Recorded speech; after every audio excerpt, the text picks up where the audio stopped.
Luffy armour और helmets को देखकर खुश हो रहा होता है और तभी हम कैवेंडिश को देखते हैं जिसे देखकर लड़कियां फ्लैट हो जाती हैं। अरे ये तो कैवेंडिश है ना, भाई साहब कितना हैंडसम है यार। और कैवेंडिश लूफी से कहता है, अरे बच्चे ये ठीक नहीं, तुम इन सबको नहीं पहन सकते हो क्योंकि यहाँ पर वेट लिमिट है, तुम उससे ज्यादा नहीं पहन सकते हो। क्या सच में भाई? पर ये तो बहुत ही ज्यादा कूल लग रहा है। और ऐसा बोलकर कैवेंडिश यहाँ से चला जाता है और जाकर एक जगह पर बैठ जाता है। तुम चाहे कुछ भी कर लो, वो डेविल फ्रूट मेरा ही है। अब इसके बाद कैवेंडिश लूफी को अपना नाम बताता है और इसे captain of the beautiful pirates भी कहा जाता है और इसके ऊपर 280 मिलियन की बाउंटी है। मैं इतनी दूर तक बिना किसी डेविल फ्रूट के आया हूँ अपने कुदरती तोहफों के जरिए। और अपने तारीफों के पुल बांधने लगता है जिसे सुनकर यहाँ की सारी लड़कियाँ फ्लैट हो जाती हैं। पर लूफी इसकी इन सारी बातों को इग्नोर करते हुए एक वेट नापने वाली मशीन के ऊपर चढ़ जाता है। बच्चे नीचे उतरो, तुम ओवरवेट हो। साले मैंने तुझसे कहा था ना तुम ओवरवेट हो, जल्दी यहाँ पर आओ। पर भाई यार कितना कूल लग रहा था, मैं इसमें देखो तो सही। और तभी ऑडियंस के चिल्लाने की आवाज आती है। लगता है सभी लोग बहुत ज्यादा एक्साइटेड हो चुके हैं। क्या तुम्हें पता है बाहर की ऑडियंस इतनी ज्यादा एक्साइटेड क्यों हो रही है? ग्लैडिएटर्स तो बस एक बहाना है, दरअसल ऑडियंस को बहता हुआ खून देखने में मजा आता है। यहाँ पर आकर अपने दिन भर की फ्रस्ट्रेशंस, डर और गुस्से को बाहर निकालते हैं और अपना असली चेहरा दिखाते हैं। मैंने तुम्हें देखा था जब तुमने उस बड़े से आदमी को एक ही पल में ढेर कर दिया था। तुम्हारा नाम क्या है?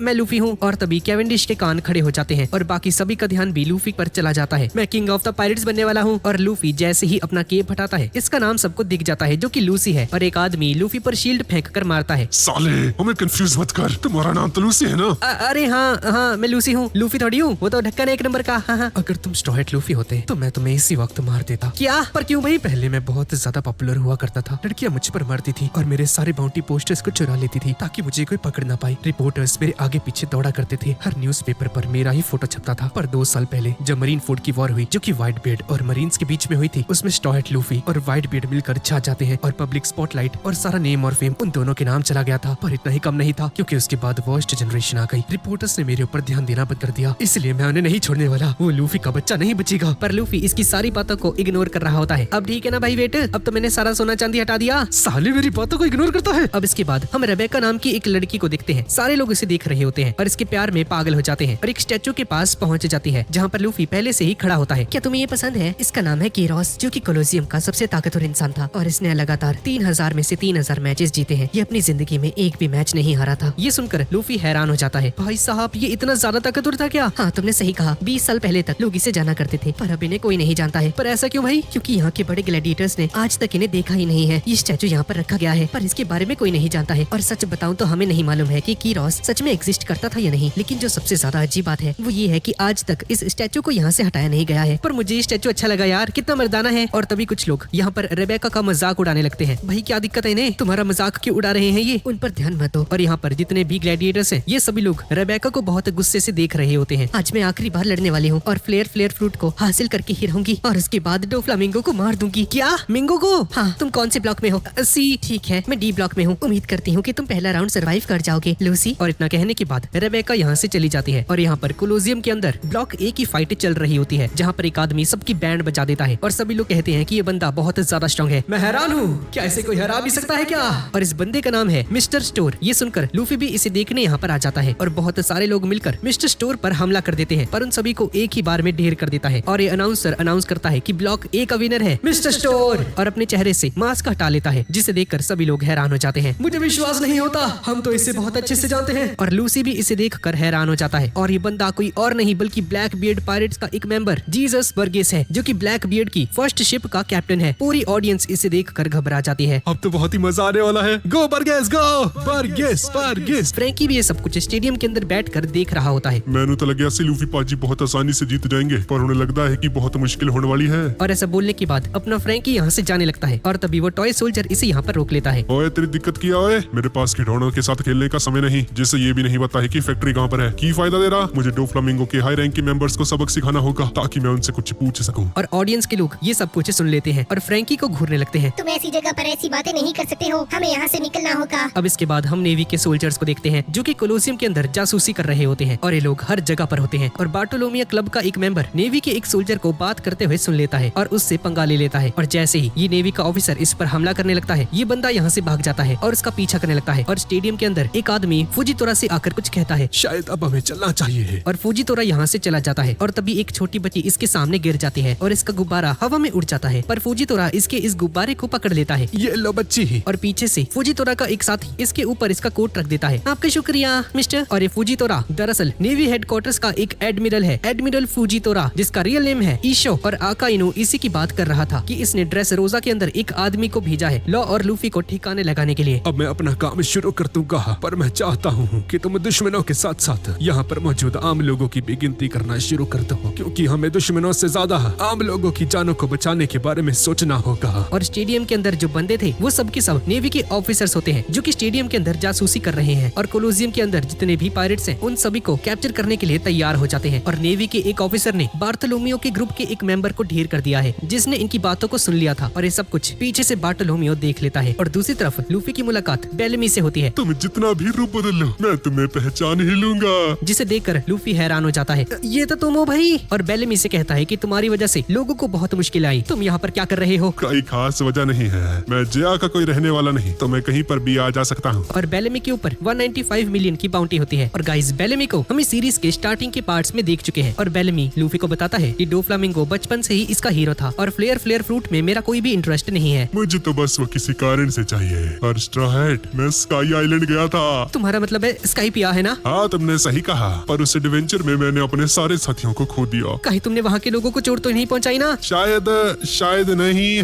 और ऐसा बोलकर बेलेमी यहाँ से जाने लगता है, और लूफी से कहता है कि स्ट्रॉ हैट, मेरी तुमसे कोई दुश्मनी नहीं है, क्योंकि मैं अब डोफ्लामिंगो के साथ एडवेंचर करना चाहता हूँ और उसी के साथ चलना चाहता हूँ। अब इसके बाद हम एक कैफे के बाहर देखते हैं, जहाँ पर हमें बाकी सभी क्रू मेंबर्स को दिखाया जाता है। उसॉप, लॉ, निको, रॉबिन, ये सभी लोग एक आदमी से ग्रीन बिट के बारे में पूछ रहे होते हैं, जिस पर ये आदमी पूछता है कि क्या तुम सब लोग एक एडवेंचरर हो क्या? हाँ, ऐसा ही कुछ समझ लीजिए। वो सामने जो ब्रिज तुम्हें दिख रहा है ना, वो सीधा ग्रीन बिट के ले जाती है, पर मुझे नहीं लगता कि तुम्हें वहाँ पर जाना चाहिए जब तक कि तुम्हारे पास कोई खास वजह ना हो। ये ब्रिज दिखने में तो काफी स्ट्रॉन्ग लगता है। हाँ, क्योंकि ये लोहे का बना हुआ है, पर जरा इसकी एंट्रेंस को तो देखो। जैसा कि तुम देख सकते हो, इस ब्रिज से अब कोई नहीं गुजरता है, और 200 सालों से किसी ने भी इसे यूज नहीं किया है, क्योंकि इसके नीचे जो पानी है उसमें बहुत ही खतरनाक फाइटिंग फिशेस रहती हैं, और अगर तुम वहाँ पर शिप से जाते हो तो वो तुम्हारी शिप को कुचल डालेंगी। इसलिए यहाँ के लोगों ने इस ब्रिज को बनाया है, जो कि किसी काम की नहीं है। क्या मतलब है किसी काम की नहीं है? क्या कहना चाहते हो तुम? क्या वो इस लोहे की ब्रिज को भी तोड़ सकते हैं क्या? मैं नहीं जानता कि इस ब्रिज की कंडीशन क्या है, और इसका जवाब सिर्फ वही लोग दे सकते हैं जिन लोगों ने इस ब्रिज को क्रॉस किया है, और मुझे नहीं लगता कि कोई वापस भी आया है। ये सुनकर उस सब की हालत खराब हो जाती है, और लॉ से कहता है, ओए लॉ भाई, तुम्हें हैंड ओवर की जगह अभी की अभी बदलनी होगी, हम वहाँ पे नहीं जाने वाले। जिस पर सीजर भी बोलता है कि हाँ, ये चिलगोजा सही कह रहा है। मैं ऐसा कुछ नहीं करने वाला, और वैसे भी हम लोग यहाँ पर आ चुके हैं, तो बहाने बनाने बंद करो। मैं तो यहाँ के लोगों को देखकर परेशान हूँ। इनके राजा ने सब कुछ छोड़ दिया है, पर फिर भी ये लोग इतने आराम से कैसे रह सकते हैं? जिसके बाद रॉबिन की नजर CP0 पर पड़ती है, और सीजर इन्हें देखकर चौंक जाता है। अरे ये तो CP0 है, ये दुनिया की सबसे इंटेलिजेंट ऑर्गेनाइजेशंस में से एक है, साइफरपुल एजिस 0। अब ये मत कहना कि ये लोग CP9 से रिलेटेड हैं। नहीं उसॉप, ये लोग उनसे भी ज्यादा खतरनाक हैं। अरे CP9 तो पहले ही इतनी खतरनाक है, ये उनसे भी ज्यादा है। अरे यार, कहाँ फंस गया? ये लोग बहुत ज्यादा खतरनाक है उसॉप, और ये लोग जहाँ भी जाते हैं वहाँ पर कुछ भी अच्छा नहीं होता है। हाँ, तुमने सही कहा रॉबिन। अब इसके बाद हम जोरो को देखते हैं, जो कि उस फेरी के पीछे दौड़ रहा होता है। मेरी तलवार को लेकर तुम ऐसे नहीं जा सकती फेरी। और किसी तरह से जोरो अपनी तलवार को लेने में कामयाब हो जाता है, पर ये फेरी जोरो को उठाकर जमीन पर फेंक देती है। मुझे यहाँ से भागना होगा, वरना ये इंसान मुझे देख लेगा। जिसे देखकर जोरो हैरान हो जाता है। अब इसके बाद हम किनेमोन को देखते हैं, जो कि पकड़ा जा चुका है, और ये सभी वही लोग होते हैं जो कि इसका पीछा कर रहे थे। तुम्हें हो ना सैमुराई फायरफॉक्स, किनेमोन है ना? अरे नहीं, मैं तो बस एक बूढ़ा आदमी हूँ जो कि सड़क से गुजर रहा है। हमने तुम्हें पंख हजार की वीडियो में देखा था, और हमें मालूम था कि तुम यहाँ पर जरूर आओगे। अगर तुम कांजीरो को बचाना चाहते हो तो अपने आप को हमारे हवाले कर दो। और कोलोजियम के अंदर तो वक्त आ चुका है कि ब्लॉक बी का मैच शुरू किया जाए। तभी लूफी दौड़ता हुआ यहाँ पर आता है। यार, मुझे जल्दी करना होगा, ये शुरू ही होने वाला है। ये जगह ठीक है, यहाँ पर अच्छा नजारा है। और बार्टोलोमियो एक नेवी के सोल्जर से कहता है कि तुम आखिर इतनी गंदी चीज कैसे कर सकते हो? तुम सभी लोग यहाँ के वांटेड पायरेट्स को पकड़ना चाहते हो, है ना? ये तुम किस बारे में बात कर रहे हो? और हम सांजी को देखते हैं, जो कि अलग ही लेवल पर होता है। वॉयलेट के साथ शहर में घूम रहा होता है, और कुछ लोग इसका पीछा भी कर रहे होते हैं। और एक आदमी बहुत ही ऊंचाई से इन दोनों पर स्नाइपर से हमला करने वाला था। स्नाइपर सीधा सीने आवाज दी सांजी के, पर सांजी अपनी हाकी का यूज करके इसे ऑब्जर्व कर लेता है, और मून वॉक करते हुए इसके पास जाता है, और इस पर हमला करके इसे ढेर कर देता है, जिसे देखकर वॉयलेट इंप्रेस हो जाती है और इसका शुक्रिया अदा करती है। डियर नामी सान, रॉबिन चान, वहाँ का मौसम कैसा है? क्योंकि मैं तो यहाँ पर तूफान के प्यार की चपेट में आ चुका हूँ। इसके बाद हम 1000 सनी को देखते हैं, जहाँ पर चॉपर, मोमो, नामी और ब्रूक शिप पर रुके हुए होते हैं, और इनका काम है शिप को बचाना। ब्रूक जब मोमो अकेला होता है और बहुत डरा हुआ होता है, बहुत परेशान रहता है, पर जब हम सबके साथ होता है तो बहुत खुश होता है। हमें इसका ख्याल रखना होगा। और ब्रूक सभी को गाना गाकर सुनाने लगता है, और तभी शिप के अंदर इन्हें एक अजीब सी आवाज आने लगती है। और जैसे ही चॉपर और ब्रूक वहाँ पर जाकर चेक करते हैं, तो ये दोनों के दोनों हैरान हो जाते हैं, क्योंकि शिप के अंदर का नजारा चेंज हो चुका होता है, और इन सभी का सामना एक अनजान दुश्मन से हो जाता है। और कोलोजियम के अंदर बार्टोलोमियो उस नेवी के सोल्जर की बैंड बजा देता है, और बार्टोलोमियो मैदान में एंट्री मारता है, और इसका इंट्रोडक्शन बहुत ही खतरनाक खतरनाक तरीके से किया जाता है। तो मैदान में आ रहे हैं बार्टोलोमियो। ये एक बहुत ही ज्यादा अनाइंग पायरेट है और इसने आम सिविलियंस के बीच में बॉम्ब ब्लास्ट किया था। ये सुनकर सारी ऑडियंस घबरा जाती है और बार्टोलोमियो अपने दोनों हाथों को ऊपर करता है तुम सभी लोग बाहर में जाओ और अपना सिग्नेचर पोज देता है। ये सुनकर सारी ऑडियंस इस पर गुस्सा हो जाती है और इस पर कचरा फेंकने लगते हैं। तुम बाहर में जाओ गधे आदमी। और इन सभी को चिढ़ाने लगता है। क्या तुमने कुछ कहा क्या? हाँ ये सब देखकर लूफी कैवेंडिश से पूछता है कि सभी लोग इस पर गुस्सा क्यों कर रहे हैं और बार्टोलोमियो के ऊपर 150 मिलियंस की बाउंटी होती है और बेशर्मों की तरह हंसता रहता है, अपनी जेब में हाथ डालता है और एक बॉम्ब जैसी दिखने वाली चीज को बाहर निकालता है और इसे ऑडियंस पर बीजीएमआई के ग्रेनेड की तरह फेंक देता है। सभी लोग ये देखकर कंफ्यूज हो जाते हैं और तभी इनमें से एक टॉय कहता है अरे ये मत कहना कि ये बम है। और सभी लोग बुरी तरह से डर जाते हैं और भगदड़ मच जाती है और एक बॉम्ब जैसी दिखने वाली चीज सीधा इनके बीच में आकर गिरती है, पर ये एक नॉर्मल सी बॉल होती है, कोई बॉम्ब नहीं है। ये सब देखकर ऑडियंस और भी ज्यादा गुस्सा हो जाती है और डिमांड करती है कि इसे इसी वक्त डिस्क्वालीफाई कर दिया जाए। ये सब देखकर एक पायरेट इससे कहता है कि वो सब लोग तुमसे नफरत करते हैं, बेवकूफ कहीं के। मैं चाहता भी नहीं हूँ कि वो सभी लोग मुझे पसंद करें। ये सब देखकर लूफी कहता है कि ये तो हंस रहा है, क्या भाई कितना अजीब आदमी है, ये कर क्या रहा है ये। इसके बाद अनाउंसमेंट की जाती है। अब यहाँ पर ब्लॉक बी का एक और कॉम्पिटिटर है जो कि इसके जैसा सरफिरा नहीं है दोस्तों, और जो कि हमारे राजा डोफ्लामिंगो को बहुत ज्यादा मानता है। और तभी बेलेमी भी मैदानी जंग में आ जाता है और हमें बताया जाता है कि बेलेमी ने एंशिएंट किंगडम स्काइपिया से एक सोने का बहुत बड़ा सा पिलर लेकर आकर डॉन क्विक्सोट फैमिली को दिया था और लोगों के प्रति अपनी लॉयल्टी को साबित किया था, जिसके बाद सभी लोगों ने इस पर भरोसा दिखाया। और अगर इस कंपटीशन को बेलेमी जीत जाता है तो उसे डॉन क्विक्सोट फैमिली में एग्जीक्यूटिव्स की पोजीशन मिल जाएगी और इसका नाम है बेलेमी द हाइना।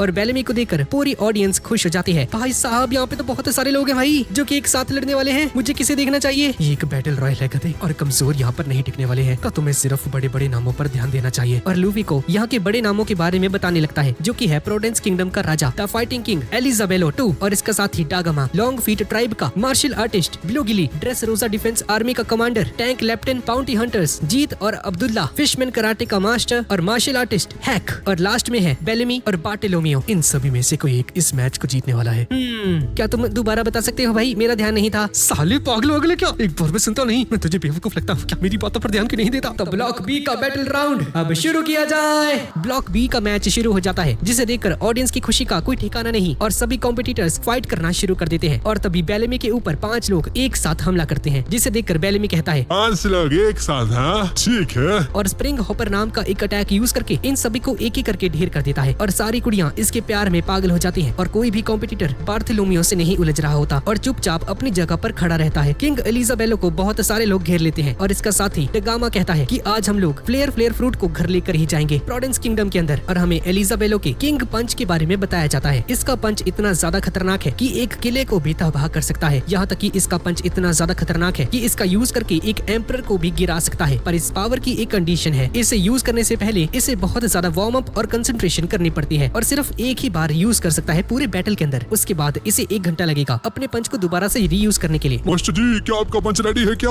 नहीं, अभी थोड़ा समय है, मुझे गार्ड करो। जैसा आप कहें। मैं चाहता हूँ कि तुम सब लोग किंग को प्रोटेक्ट करो और रिंग के अंदर जितने भी कॉम्पिटिटर्स हैं उनके नंबर्स को कम कर दो। ये सुनकर बेलेमी कहता है एक राजा हाँ जो कि एक ही पंच से किले को दफा कर दे, मैंने इसके बारे में पहले सुना है। और कुछ लोग किंग को मारने के लिए इसकी तरफ आगे बढ़ने लगते हैं, पर लेफ्टिनेंट इन्हें गिरा कर फेंक देता है और सभी लोग पानी के अंदर गिर जाते हैं और बाकी का काम फाइटर फिश कर देती है। उन लोगों को पहले हवा में उछालती है और अपने मुंह के अंदर भर लेती है। इन फिशेस से बचना मुश्किल है, कोई भी इसे सरवाइव नहीं कर सकता है क्योंकि ये है कोरिडा कलोजियम। अब टैंक लेफ्टिनेंट का सामना बेलेमी के साथ हो जाता है। क्या तुम ये ठीक कर रहे हो लेफ्टिनेंट? और इन दोनों के बीच में फाइट शुरू हो जाती है। बेलेमी इस पर अपने डेथ नॉक नाम का अटैक यूज करता है बेलेमी आगे बढ़ो। और लूफी इन सभी को लड़ते हुए देखकर बहुत एक्साइटेड हो जाता है। तभी इसकी नजर एक आदमी पर जाती है जो कि यहाँ पर बहुत अच्छे से लड़ रहा होता है। वो एक ग्लैडिएटर है जिसका नाम है रिकी और इसका बैकग्राउंड बहुत मिस्टीरियस है। और बार्टोलोमियो यहाँ पर मस्त लेट कर ये सब कुछ देख रहा होता है। इस पर कोई हमला भी नहीं कर रहा है और सारी ऑडियंस इसे देखकर इस पर गुस्सा हो जाती है और किसी को समझ में नहीं आता कि आखिर कोई इस पर हमला क्यों नहीं कर रहा है। और कैवेंडिश ये सब कुछ देखकर कहता है ये सब कुछ स्ट्रॉ हैट लूफी की तरह है। कैबेज भाई ये तो क्या कर रहा है?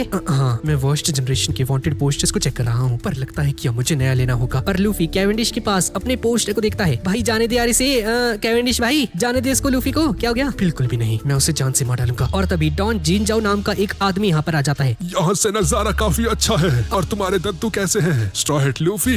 एक सेकंड, आप मेरे ग्रैंडपा को कैसे जानते हो? ये सुनकर कैवेंडिश हैरान रह जाता है। कि क्या तुम लूफी कैवेंडिश की तरफ देखता है और बुरी तरह से हैरान हो जाता है। एक बार तुम्हारे दादाजी ने मुझे लगभग जान से मार ही दिया था और तभी से मैंने सोच लिया कि अब मैं उसे, उसके पोते और उसके परपोते को भी नहीं छोड़ूंगा। ये सुनकर लूफी हैरान हो जाता है। तुम्हारे दादाजी हमारे समय में एक एक डीमन के रूप में जाने जाते थे और सालों के बाद भी मेरे जख्म अभी भी ताजा हैं। केवेंडिश अपनी तलवार बाहर निकाल लेता है। क्या ये सच है? अरे नहीं भाई, बिल्कुल भी नहीं, मैंने गलत सुन लिया, मैं लूसी हूँ। तुमने अपना नाम गलत नहीं सुना है, तुम लूफी ही हो। और केवेंडिश लूफी को मारने के लिए इसकी तरफ आगे बढ़ने लगता है। तुम्हारे दादाजी ने जो मेरे साथ किया है उसकी कीमत तुम्हें चुकानी ही होगी। भाई मेरे दादाजी ने जो भी किया उससे मेरा कोई लेना देना नहीं है। अच्छा, तो तुम गार्ब के पोते हो? नहीं यार, ऐसा नहीं है, पागल हो क्या तुम दोनों? अगर तुम सच में स्ट्रॉ हैट लूफी हो तो मैं यहीं पर तुम्हारे टुकड़े कर दूंगा। अगर मुझे पता होता कि गार्ब का बेटा ड्रैगन है तो तुम कभी पैदा ही नहीं होते। और ऐसा बोलकर लूफी पर हमला कर देता है, पर लूफी आसानी से इसके हमले से बच जाता है और केवेंडिश लूफी को पकड़ लेता है। अपनी इस नकली दाढ़ी को अभी बाहर निकालो।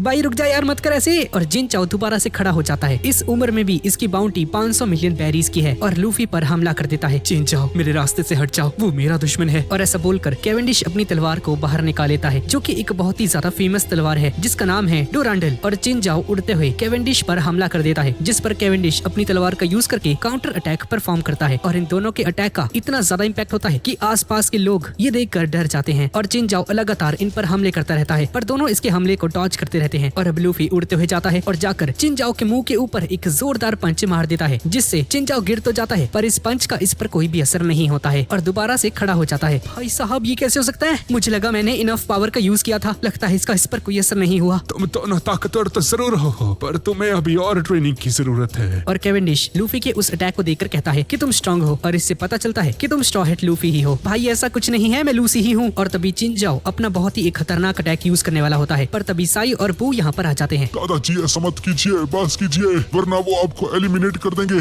और दोनों आकर इसे रोक लेते हैं। बचाओ, मुझे जाने दो, मुझे उस स्ट्रॉ हैट को सबक सिखाना है। आखिरकार मुझे मेरा जानी दुश्मन गार्ब का ग्रैंडसन मिल ही गया। और पिताजी, अगर आपने भी कुछ भी किया तो हम सभी लोग यहाँ से एलिमिनेट हो जाएंगे और हम यहाँ पर जिस मकसद से आए हैं वो फेल हो जाएगा। तभी 2 गार्ड्स भी यहाँ पर आ जाते हैं और लूफी यहाँ से भाग जाता है। ये लूफी कहाँ गया? और लूफी को ढूंढने के लिए केवेंडिश यहाँ से चला जाता है। मैं तुम्हें यहाँ से जाने नहीं देने वाला हूँ स्ट्रॉ हैट लूफी। मैं मैच के शुरू होने से पहले तुम्हें मार डालूंगा। और साई और बू चिन जाओ से कहते हैं कि दादाजी, straw hat Luffy block C के अंदर है, जिसके अंदर हम भी हैं, और अगर आप उसे मारना ही चाहते हैं तो उसे मैच के दौरान मारिए। बाहर 2 गार्ड्स लूफी के बारे में बात कर रहे होते हैं। क्या तुम्हें सच में लगता है स्ट्रॉ हैट यहाँ पर होगा? अरे नहीं यार, ऐसा नहीं हो सकता है। और हम लूफी को देखते हैं जो कि एक दीवार के सहारे लटका हुआ होता है और मैच देख रहा होता है। यार, मैंने फ्रैंकी से वादा किया था कि मैं किसी को भी अपने बारे में पता नहीं चलने दूंगा। और बैटल ग्राउंड के अंदर बहुत खतरनाक फाइट चल रही होती है। अब मैदान में सिर्फ 70 कॉम्पिटिटर्स बचे हैं और हमें बहुत ही जल्द विनर का पता चलने वाला है दोस्तों। जिसे देखकर यहाँ की ऑडियंस खुश हो रही होती है और हैक सबकी हालत खराब कर रहा होता है बैटल फील्ड के अंदर। और तभी एक कॉम्पिटिटर हैक से कहता है कि तुम इंसानों के कंपटीशन में क्यों हिस्सा ले रहे हो, तुम तो एक फिशमैन हो ना। और इसे ह्यूमिलेट करता है। चलो मुकाबला करते हैं और इसका पता लगाते हैं कि कौन ज्यादा खतरनाक है। और ये आदमी हैक पर हमला कर देता है, पर हैक बहुत ही आसानी से इसके इस हमले को रोक देता है और अपने 400 ब्रिक फिस्ट का यूज करके इस पर हमला करता है और इसे एक ही बार में नॉकआउट कर देता है। और रिकी भी बहुत अच्छे से फाइट कर रहा होता है और पीछे से 2 ग्लैडिएटर्स इसके बारे में बात कर रहे होते हैं और कहते हैं कि यहाँ पर एक ग्लैडिएटर है जिसके बारे में कोई भी नहीं जानता है। जिस पर दूसरा आदमी कहता है कि मैं यहाँ पर सालों से हूँ और मैंने आज से पहले इसे यहाँ पर कभी भी नहीं देखा है। जरा उसकी स्किल्स को तो देखो। आमतौर पर ग्लैडिएटर्स एक तलवार और एक शील्ड के साथ फाइट करते हैं, पर ये सिर्फ एक तलवार के साथ लड़ रहा है, जैसा कि वानो किंगडम के सैमुराइज करते हैं। और ये दोनों इस पर हमला करने जाते हैं इसकी स्किल्स को टेस्ट करने के लिए, और ये दोनों मिलकर इस पर हमला कर देते हैं। पर रिकी इनके सामने से ही गायब हो जाता है और इनके पीछे जाकर खड़ा हो जाता है और कहता है तुम बहुत ज्यादा स्लो हो। और इन दोनों को एक ही बार में ढेर कर देता है। और ऑडियंस में भी कुछ लोग इसके बारे में बात कर रहे होते हैं और एक बूढ़ा आदमी कहता है कि मैंने इसके जैसे लड़ते हुए किसी इंसान को देखा था जो कि सिर्फ अपनी तलवार का यूज करता था, पर मुझे उसका नाम याद नहीं आ रहा है। और हम जीत और अब्दुल्ला को देखते हैं जहाँ पर ये दोनों एक ट्रिक का यूज करते हैं। अब्दुल्ला इन सभी का ध्यान बटाता है और पीछे से जीत आकर इन पर अटैक कर देता है और इसी ट्रिक का यूज करके सभी की बैंड बजा रहे होते हैं। और अब ये दोनों मिलकर टैंक पर हमला करने जाते हैं और हम ब्लू गिली को भी देखते हैं जो कि सभी को अच्छी टक्कर दे रहा होता है और सबको ढेर करता जाता है। और गिली उन सभी पर हमला करता है जो कि किंग एलिजाबेलो 2 को प्रोटेक्ट कर रहे होते हैं और जीत और अब्दुल्ला टैंक को ढेर कर देते हैं। और तभी इनका सामना बेलेमी से हो जाता है जो कि इन दोनों को एक ही बारी में पलक झपकते ही नॉकआउट कर देता है। और ब्लू गिली का सामना रिकी के साथ हो जाता है। और यहाँ पर सारे कॉम्पिटिटर्स एक दूसरे के साथ जब लड़ रहे होते हैं, ये बार्थोलोमियो एक कोने में जाकर गंद मचा रहा होता है और तभी हैक यहाँ पर आ जाता है। मैं तुम पर पीछे से हमला करने वाला हूँ, मुझे उसके लिए माफ कर देना। अरे जरा रुक जाओ, मैं भी रेडी नहीं हूँ, जरा खत्म होने दो फिर करना। और इतना कहने के बाद अपना 400 ब्रिक अटैक यूज कर देता है, जिसे देखकर ऑडियंस कहती है कि हाँ मार डालो इसको बार्थोलोमियो को। पर तभी हम देखते हैं कि उस अटैक की वजह से हैक का हाथ टूट जाता है। ये देखकर सारी ऑडियंस हैरान हो जाती है। अरे ये क्या चल रहा है देवी और सज्जनों, ऐसा लगता है कि उस हमले की वजह से हैक का ही हाथ टूट चुका है। ये किस तरह का राक्षस है दोस्तों। और बार्थोलोमियो शैतानों की तरह हंसता है। Gotcha.